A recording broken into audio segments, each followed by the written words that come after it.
that Ruben Amorim hasn't seen what he wants from Rashford on the pitch or off it, and Manchester United are in a sell to buy position, so that would work across all fronts. We'll get back to Melissa in just a quick second, but remember, if you like this video, please like, share and subscribe, and don't forget to click the notification button so you know when my latest video has dropped. And remember, if you've got something to say, if there's something on your mind that's just churning there and you just need to express it, if you think I'm talking nonsense, if you think the guys in the videos are talking nonsense, if you think we have missed something, please put it in the comments. I read all of the comments and I really enjoy engaging with my viewers in the comments.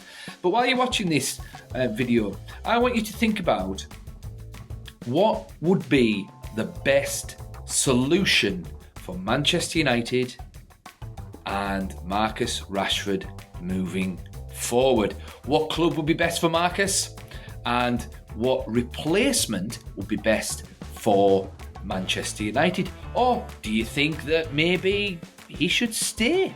I don't know. Maybe you like him. Maybe you want him to stay. Maybe you want him to fight for his place. But anyway, we're going to get back to Melissa now, and then afterwards I'm going to be giving my thoughts on this whole breaking news story. Anyway, here's Melissa. Obviously, the question is Marcus Rashford. How will this month play out? Do you think that he will be at the club come February the 3rd? The ideal situation would be if Marcus Rashford lands a permanent transfer somewhere. The player has said he's open to a move. It's quite clear that Ruben Amorim hasn't seen what he wants from Rashford on the pitch or off it, and Manchester United are in a sell to buy position, so that would work across all fronts. However, that solution is very far off given the financial parameters involved in doing such a deal. Now, colleagues from Sky Italy are reporting that Milan, they're having discussions whether a loan move would be possible and plausible for Rashford, but that would largely depend on how much of his salary United would still cover. Now, given the fact that Rafael Leao is set to return from injury and he's stationed on Rashford's favoured left side, it's not concrete that Milan will turn what is currently a consideration into actual action. But in terms of Rashford, it's quite clear that it's not working out for him as things stand. It would be in his best interest to move away. How that works either on a temporary basis or on a long-term situation is going to require a lot of contorting from United's end. You mentioned sell to buy there, so if Rashford goes or if he departs even on loan, will Ruben Amorim then be able to buy?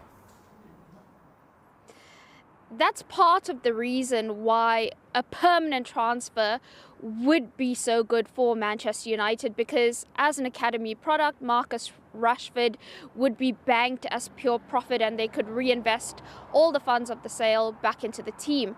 Now, if a loan move is secured and a large portion of his wages is taken off the books, that would also be quite helpful. What was interesting was to hear how Ruben Amorim actually switched his tone about the transfer window last week.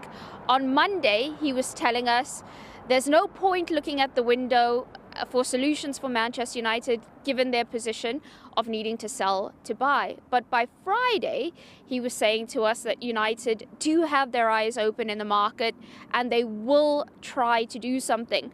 Now, he didn't want to give away which positions the club are looking at, but we know that wing back, and specifically on the left side, that is a priority area for them to solve. I mentioned Nuno Mendes from PSG last week, that the club really like him. What I'm also told is there's a need to inject a directness into the squad, more aggression through a more dynamic profile. So somebody who gives you technical quality and speed, strength in the duels, specifically in that midfield area. So I think United are trying to see how they maneuver what is going to be quite a constricted market with their limited funds. They're trying to do something clever and something helpful for Ruben Amorim. Yeah, I can't see Marcus going to AC Milan, to be quite honest, because they've got Rafael Leao, and he's probably a better player than Marcus Rashford, and they play in the same position.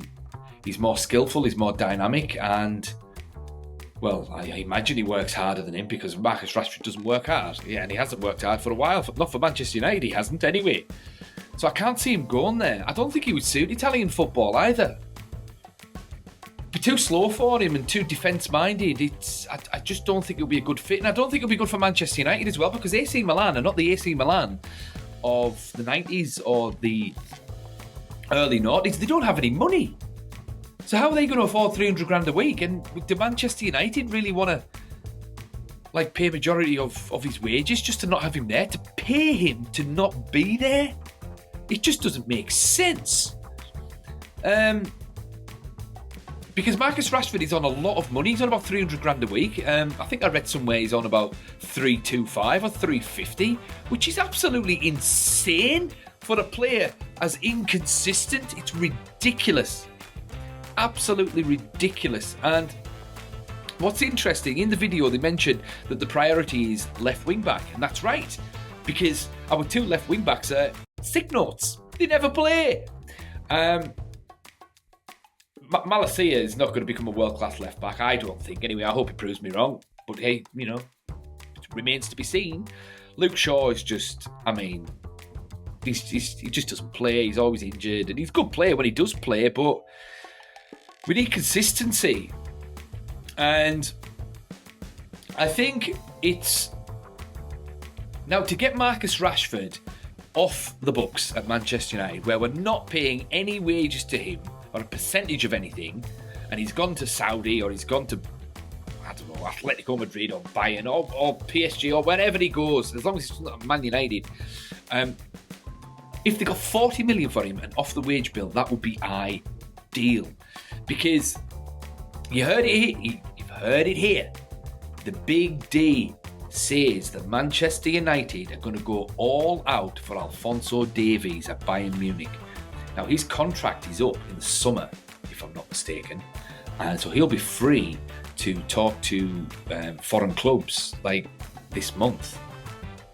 And he's a phenomenal player. He's perfect for the system. He's big, strong, fast, dynamic, technically good.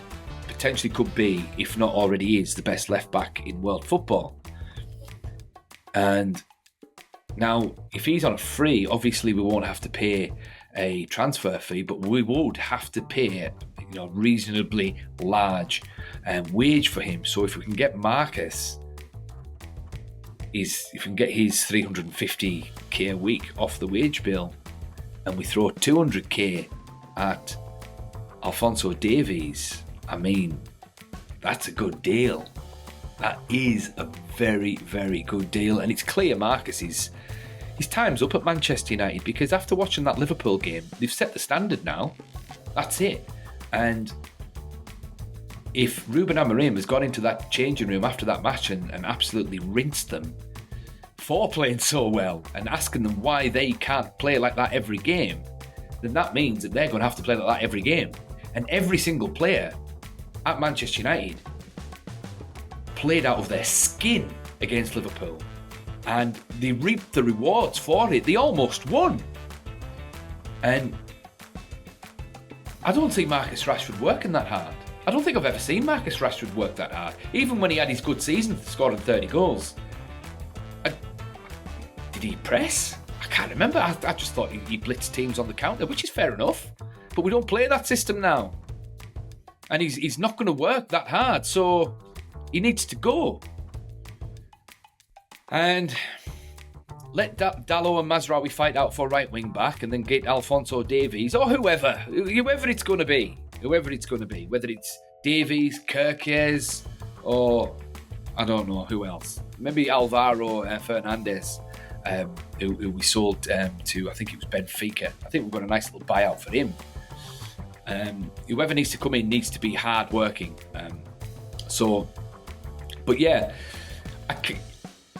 I'm sure there is interest from AC Milan for Marcus Rashford, and I'm sure they'd like to take him, but I don't see a deal happening. I don't see a loan deal happening either, because, I mean, it just doesn't make sense, because we're just paying him to leave. So, and it would be up in the air, and then he'd be back in the summer, and no, I don't know. Or maybe, well, I mean, just to sort of look on the other side of that coin, let's say he goes to AC Milan for the rest of the season. He's out of Man United's hair for 6 months. And let's say he plays well at AC Milan. So then, you know, he's increased his value, proven that he can still do something. And then that increases his value on the transfer market. And then someone else comes in for him, like PSG or Bayern or Dortmund or someone. I don't know, whoever. I suppose that's an option, but it's not ideal. I read that the United or Marcus Rashford rejected some offers from Saudi clubs, which is unfortunate, because we'd have probably got about 120 million from the Saudis for him. And he would have got like $1 million a week. So, but he wants to get back in the England squad, so fair enough. But yeah, so Marcus Rashford getting some interest from AC Milan. What do you guys think? Anyway, do you think that will be a good move for Marcus? Would he suit Italian football? Do you think AC Milan will be a good team for him? And it's clear that we're going to get a left back sooner rather than later. Who would you like to see play at left back for Manchester United?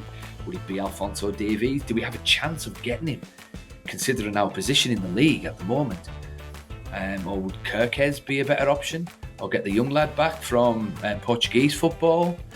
There's Udogie at Spurs. He's half decent. But then again, they'd probably have to pay 120 million for him, because you know what Spurs are like for hiking up the prices. But yeah, I want to know what you guys have got to say.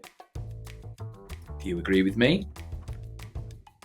Do you not agree with me? If you think I'm talking rubbish, put it in the comments. I read all of the comments. If you've gotten this far in this video, then you clearly are interested in what I've got to say. And because of that, I really want to hear from you. So thoughts in the comments. And I'll see you in the next one.